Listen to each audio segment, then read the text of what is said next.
Hi friends, कैसे हैं आप सब। आज अपना नेक्स्ट कार्ड हम कवर करेंगे टैरो रीडिंग में, that is called number 15। The name of this card is the devil card. अगर आप किसी क्लाइंट की रीडिंग कर रहे हैं और ये कार्ड आपका रीडिंग में आता है तो दिस इज़ 100% नो कार्ड। जैसे आप देख सकते हो, डेविल क्या होता है? डेविल होता है राक्षस। जैसे हम किसी को कहते हैं कि यार इसके दिमाग पे तो भूत सवार है, इसके ऊपर तो राक्षस ने कुछ कर रखा है, इसके ऊपर जादू टोना कर रखा है। ऐसी बातें आपने बहुत सुनी होंगी अपनी डेली लाइफ में कि इसकी तो बुद्धि भ्रष्ट हो गई है, इसके ऊपर लगता है किसी ने जादू टोना कर दिया। तो समथिंग ऑफ दैट सॉर्ट हम इस कार्ड से रिलेट कर सकते हैं।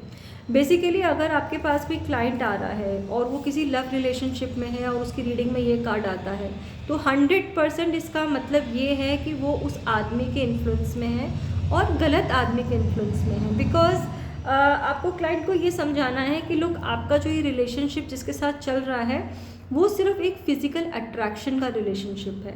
आप दोनों के बीच में कोई इमोशनल बॉन्डिंग या इमोशनल लव नहीं है। जैसे कि लवर्स कार्ड में था कि बहुत सारा लव था, रिलेशनशिप अच्छा है, केयर है, बहुत सारा सपोर्ट है। इस कार्ड में आपको ऐसा कुछ नहीं दिखेगा, क्योंकि जैसे मैंने आपको पहले भी बताया है, टैरो रीडिंग में कलर्स का बहुत इन्फ्लुएंस होता है। अगर इस कार्ड में आपको कितना ज़्यादा ब्लैक कलर दिख रहा है, ब्लैक कलर का मतलब है कि आप नेगेटिविटी के इन्फ्लुएंस में हो। इसका मतलब है कि आप किसी गलत आदमी के इन्फ्लुएंस में आ गए हो और आप उस रिलेशनशिप में जाना चाहते हो, या आप किसी को लाइक करना शुरू कर दिया है आपने, आप उसके साथ रिलेशनशिप आगे बढ़ाना चाहते हो। तो ये आपका नेगेटिविटी का कार्ड है, नो का कार्ड है। रिलेशनशिप्स के लिए हमेशा ये नो का कार्ड माना जाता है। तो अभी हम अगर किसी को डायरेक्ट बोलेंगे कि ये आदमी आपके लिए अच्छा नहीं है, ये तो बहुत बेकार है, इसको छोड़ दो, तो क्लाइंट आपसे नाराज़ हो जाएगा और सीट छोड़ के भाग जाएगा। तो आपको उनको ये समझाना है कि लोग देखिए, अगर आपको ऐसे किसी इंसान के साथ आप प्यार करते हो सकता है, हर एक इंसान की थॉट प्रोसेस और थिंकिंग अलग होती है, हर इंसान अलग होता है। अगर आप किसी रिलेशनशिप में हो और आपका ये कार्ड आ रहा है तो आपको थोड़ा सा कॉशियस होना पड़ेगा, क्योंकि ये कार्ड रिफ्लेक्ट करता है फिज़िकल डिज़ायर्स के लिए, लस्ट के लिए, मटीरियलिस्टिक डिज़ायर्स के लिए। और बहुत ज़्यादा इस कार्ड का मतलब ये भी है कि आप अगर किसी रिलेशनशिप में रहोगे या रहना चाहते हो तो हो सकता है आपको बहुत ज़्यादा कॉम्प्रोमाइज़ करना पड़े। तो आपको गाइडेंस उस क्लाइंट को ये देनी है कि लोग, अगर आपको ये रिलेशनशिप कंटिन्यू करना है तो आप कंटिन्यू कर सकते हो, लेकिन आपको बहुत ध्यान रखना पड़ेगा कि आप जिसके साथ इस रिलेशनशिप में हो वो आपका रिलेशनशिप एक थोड़ा सा टॉक्सिक है, क्योंकि आप दोनों की आपस में अंडरस्टैंडिंग नहीं है, कोई इमोशनल बॉन्डिंग नहीं है। हो सकता है लड़की बहुत सुंदर है, लड़का बहुत गुड लुकिंग है, तो आपको एक फिज़िकल अट्रैक्शन है एक दूसरे की तरफ, तो आप दोनों का रिलेशनशिप चल रहा है। लेकिन अगर आपको इस रिलेशनशिप को लॉन्ग टर्म में लेके आना है तो आपको अपने रिलेशनशिप पे वर्क करना पड़ेगा। Apart from being only a relationship for temptation में आके, या मटीरियलिस्टिक थॉट में आके, या फिज़िकल अट्रैक्शन के लिए, या जस्ट फॉर फिज़िकल प्रेशर और लस्ट के लिए आप इस रिलेशनशिप में आप उसको कंटिन्यू मत करिए। क्योंकि क्या होगा कि ये सब चीज़ें कुछ टाइम के लिए रहती हैं। लॉन्ग टर्म अगर आपको किसी के साथ रिलेशनशिप रखना है, बॉन्डिंग रखनी है, शादी चलानी है, आप चाहते हो कि आपका पार्टनर आपके साथ लॉन्ग टर्म रहे, तो आपको उसके साथ बॉन्डिंग, इमोशनल बॉन्डिंग भी बनानी है। अब इमोशनल बॉन्डिंग का मतलब ये नहीं है कि आप किसी के सामने रोना धोना शुरू कर दो।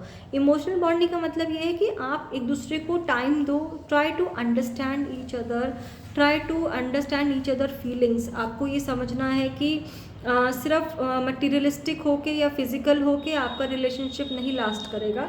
अगर आप दोनों पार्टनर्स में इन चीज़ों के साथ, अपार्ट फ्रॉम फिज़िकल अट्रैक्शन, अगर आप एक दूसरे से अच्छे से बात करोगे, एक दूसरे को समझोगे, आपकी बॉन्डिंग बनेगी, तो ही आपका रिलेशनशिप आगे तक जा सकता है। क्योंकि जैसे इस डेविल ने इन दोनों को चेन से बांध रखा है, इन दोनों को कंट्रोल कर रखा है, उसी तरीके से आपके रिलेशनशिप को भी बहुत सारी नेगेटिव चीज़ों ने, ऑब्सेशन ने, फिज़िकल डिज़ायर्स हैं, बहुत सारी आपकी टेम्पटेशन है, उन चीज़ों ने आपको बांध रखा है और आप सही तरीके से रिलेशनशिप में आगे आप सही तरीके से नहीं जा रहे हो। क्योंकि अगर आप अपनी बॉन्डिंग अच्छी तरीके से नहीं बनाओगे तो लॉन्ग टर्म में क्या होगा, या तो आपका ब्रेकअप हो जाएगा या आपकी शादी में डाइवोर्स का चांस बनता है। क्योंकि ये सब चीज़ें जो होती हैं कुछ टेम्परेरी टाइम बीइंग के लिए होती है, लॉन्ग टर्म में नहीं होती है।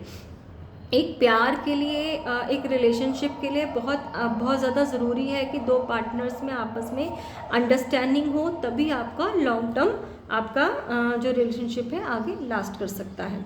दूसरा, आपको ये भी समझाना है क्लाइंट को कि देखिए, हो सकता है कि आपकी थॉट प्रोसेस अलग है, आपके पार्टनर की थॉट प्रोसेस अलग है।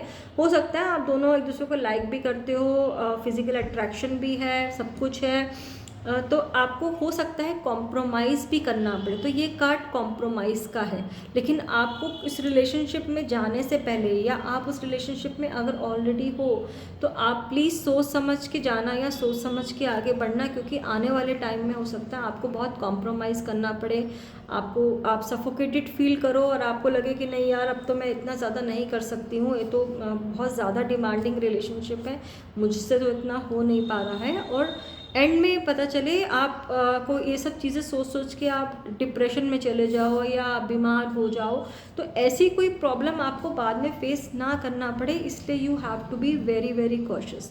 सो गाइज, मैंने आपको जैसे पहले भी बताया था कि टैरो रीडिंग्स जो होती हैं वो हमारा फ्यूचर नहीं प्रिडिक्ट कर सकती हैं। हमारा फ्यूचर इनफैक्ट इस दुनिया में कोई भी प्रिडिक्ट नहीं कर सकता, लेकिन टैरो रीडिंग्स की हेल्प से हमें बहुत ज़्यादा गाइडेंस मिल जाती है। यानी कि आने वाले टाइम में अगर हम कोई प्रॉब्लम फेस करने वाले हैं, आने वाले टाइम में अगर हमें कोई दिक्कत होने वाली है, तो टैरो रीडिंग्स हमें गाइडेंस देती हैं कि आप अभी संभल जाओ और आगे वाले टाइम में आपको क्या क्या चीज़ों का ध्यान रखना है, किन किन बातों पे आपको फोकस करना है।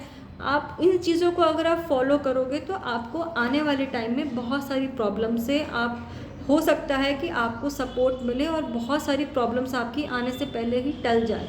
तो ये एक गाइडेंस की तरह आप यूज़ करते हो कि ये आपको एक गाइडिंग कार्ड्स हैं जो आपको सिर्फ गाइड कर रहे हैं कि आपको आगे फ्यूचर में क्या आगे स्टेप लेना है। क्योंकि ये कार्ड जो है ये लैक ऑफ डायरेक्शन दिखाता है, इम्पल्सिवनेस दिखाता है, कॉम्प्रोमाइज़ दिखाता है, मटेरियलिस्टिक डिज़ायर्स दिखाता है, टेम्पटेशन दिखाता है, लस्ट दिखाता है। तो यही सब चीज़ें हैं जो आपके लिए बेनिफिशियल नहीं होती लॉन्ग टर्म में, क्योंकि ये सब चीज़ें आपके मन को, आपके माइंड को डिस्टर्ब करती हैं।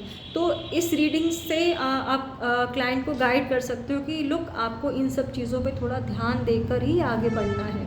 और रिलेशनशिप्स के लिए ये बहुत नेगेटिव कार्ड है, तो you have to be very very cautious.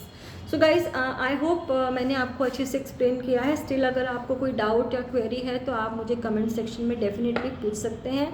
और अगर आपको मेरे वीडियोस अच्छे लगते हैं तो प्लीज़ आप मेरी वीडियोस को लाइक कीजिए, जितना ज़्यादा हो सके शेयर कीजिए, and do subscribe to my channel for my new readings. Thank you so much for watching. Have a nice day. Take care. Bye bye.